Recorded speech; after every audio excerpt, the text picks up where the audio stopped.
जरा एक ऐसी दुनिया के बारे में सोचिए जहां सुबह उठकर काम पर जाने की कोई टेंशन ही ना हो, जहां काम आपकी मजबूरी नहीं बल्कि आपकी मर्जी हो, आपका शौक हो। ये कोई कोरी कल्पना नहीं है, बल्कि ये एलन मस्क की एक भविष्यवाणी है। एक ऐसी भविष्यवाणी जो हमारे आने वाले कल को पूरी तरह से बदल के रख सकती है। तो आज हम इन्हीं बड़े और मैं कहूँगा जरा मुश्किल सवालों के जवाब ढूंढने निकले हैं। काम का भविष्य क्या होगा, पैसे का क्या होगा, और क्या वो हकीकत जिसे हम सच मानते हैं वो वाकई सच है। हम एलन मस्क के दूर की सोचने वाले आइडियाज और निखिल कामत की जमीनी हकीकत से जुड़ी चेतावनियों के बीच एक बैलेंस बनाने की कोशिश करेंगे। तो हमारा ये सफर शुरू होगा मस्क के उस भविष्य के साथ जहां काम की कोई जरूरत ही नहीं होगी। फिर हम देखेंगे कि अगर काम नहीं तो पैसे का क्या मतलब रह जाएगा। लेकिन क्या ये सब इतना आसान है? हम ये भी जानेंगे कि आज इसी वक्त हमारे सामने क्या चुनौतियां हैं और एआई के इस जमाने में हम खुद को कैसे तैयार कर सकते हैं। और हाँ, आखिर में हम एक ऐसा सवाल उठाएंगे जो आपको सोचने पर मजबूर कर देगा कि क्या हम सच में एक असली दुनिया में जी भी रहे हैं। तो चलिए सबसे पहले मस्क के उस बोल्ड आइडिया को समझते हैं, जहां भविष्य में किसी को भी काम करने की जरूरत नहीं पड़ेगी। क्या ये सच में मुमकिन हो सकता है? और सबसे चौंकाने वाली बात पता है क्या है? मस्क के हिसाब से ये कोई सदियों दूर का सपना नहीं है। उनका मानना है कि ये बदलाव अगले 10 से 15 सालों में ही हकीकत बन सकता है। जरा सोचिए, सिर्फ 10-15 साल में हमारी दुनिया कितनी कितनी ज्यादा बदल जाएगी। तो सवाल ये उठता है कि ये होगा कैसे? मस्क के मुताबिक ये 3 स्टेप्स में होगा। पहला, एआई और रोबोट्स हमारे लिए सब कुछ बनाएंगे भी और हम तक पहुंचाएंगे भी। दूसरा, इससे चीजों की कोई कमी ही नहीं रहेगी, मतलब एकदम किसी जादुई टोकरी की तरह जिससे सब कुछ मिलता रहे। और आखिर में जब हर किसी के पास सब कुछ होगा तो फिर काम करने की जरूरत ही क्या रह जाएगी। तब काम बस एक शौक की तरह होगा, जैसे कोई पेंटिंग करता है या गिटार बजाता है। अच्छा, अगर काम ही नहीं होगा तो फिर पैसे का क्या? वो चीज जिसके पीछे हम सब दिन रात लगे रहते हैं, क्या उसकी कोई वैल्यू रह जाएगी?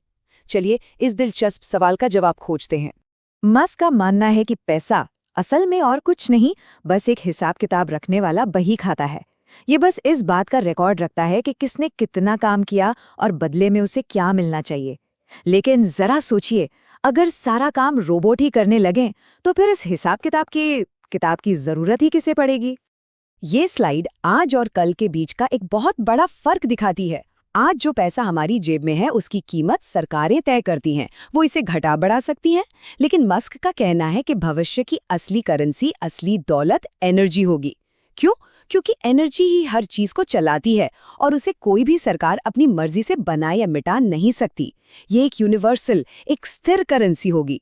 मस्क का भविष्य सुनने में तो कमाल का लगता है ना, लेकिन क्या हम वाकई इसके लिए तैयार हैं? निखिल कामत जैसे एक्सपर्ट्स हमें एक अलग ही और ज्यादा गंभीर हकीकत की तरफ इशारा कर रहे हैं। चलिए देखते हैं कि आज हमारे सामने क्या चुनौतियां हैं। ये नंबर जरा ध्यान से सुनिए। वर्ल्ड इकोनॉमिक फोरम कहता है कि 2030 तक, यानी बस कुछ ही साल में, आज हम जो स्किल्स जानते हैं उनमें से 40% पूरी तरह बेकार हो जाएंगी। 40%! जरा सोचिए इसका हमारे करियर पर क्या असर पड़ेगा। और यहीं पर निखिल कामत की बात एकदम सटीक बैठती है। उनका कहना है कि मस्क का वो भविष्य आए उससे पहले हमें एक बहुत बड़ी चुनौती से गुजरना होगा। हमारी जो पारंपरिक शिक्षा है, जैसे 4 साल की कॉलेज डिग्री, वो अब हमें भविष्य के लिए तैयार नहीं कर सकती। हमें लगातार जिंदगी भर सीखते रहना होगा। जैसा कि इस टेबल में साफ दिख रहा है, वो पुराना तरीका अब काम नहीं करेगा। अब बस एक डिग्री लेकर बैठ जाना काफी नहीं होगा, बल्कि हमें लगातार नई चीजें सीखनी होंगी, नए स्किल्स डेवलप करने होंगे। एक नौकरी पूरी जिंदगी वाला जमाना अब जा चुका है। तो अब सवाल ये है कि करें तो करें क्या?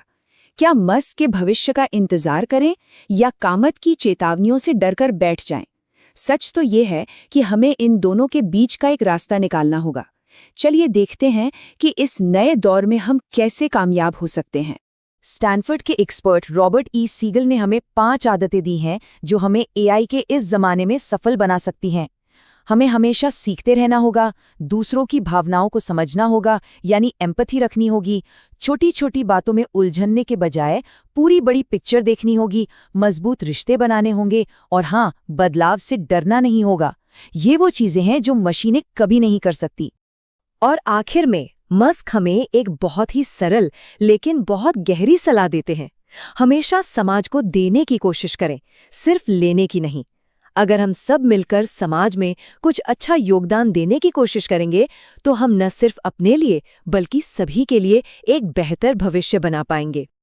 अब तक तो हमने काम, पैसा, भविष्य इन सब की बात की, लेकिन अब एक ऐसा सवाल है जो इन सब से कहीं ज्यादा बड़ा है, और वो ये कि क्या ये दुनिया, ये हकीकत जिसे हम सच मानते हैं, वाकई में असली है? मार्क्स का तर्क ना बहुत सीधा सा है। जरा सोचिए, सिर्फ 50 साल पहले 1972 में वीडियो गेम्स कैसे थे और आज कैसे हैं? अगर टेक्नोलॉजी इसी रफ्तार से आगे बढ़ती रही तो एक दिन जरूर आएगा जब हम असली और नकली दुनिया में फर्क ही नहीं कर पाएंगे। तो सवाल सीधा सा है, अगर अरबों नकली दुनियाएं बनाई जा सकती हैं तो इस बात के कितने चांस हैं कि हम उस एक असली दुनिया में हैं? कहीं ऐसा तो नहीं कि हम भी उन अरबों नकली दुनियाओं में से ही किसी एक का हिस्सा हो? और आखिर में मस्की ये बात सोचने पर मजबूर कर देती है कि शायद हम एक ऐसे खेल का हिस्सा हैं जिसे दिलचस्प बनाए रखने के लिए ही बनाया गया है। और अगर ये सच है तो शायद सबसे हैरान करने वाली और दिलचस्प चीजें ही असली हकीकत है। इस बारे में क्या ख्याल है? क्या हम एक सिमुलेशन में जी रहे हैं